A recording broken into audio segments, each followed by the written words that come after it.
In this video, I'm going to show you how to export stems in Cubase.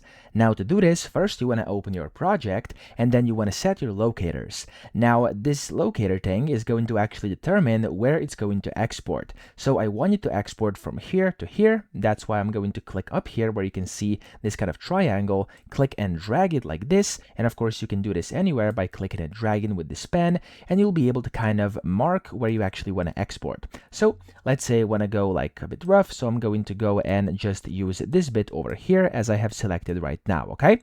Once you've done this, go to the File tab top left and then go to Export. Now click on Audio Mixdown and then go to Multiple up here. When you go to Multiple, you want to select your stems, so I'm just going to go with these three over here.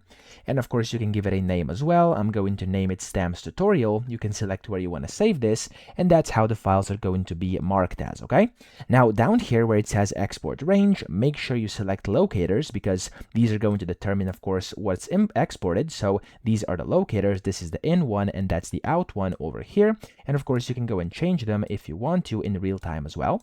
And from here, you just want to go and select your file type. I'm going to go with WAV or WAV.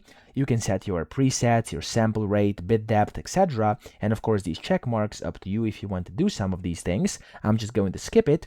And I'm going to go right to where it says export audio at the bottom right. And when you do this, your audio is going to get exported just like that. Now, if I were to go inside my downloads folder, you'll see that here I have the mix down. So let me actually show this to you right now so you can see how it looks.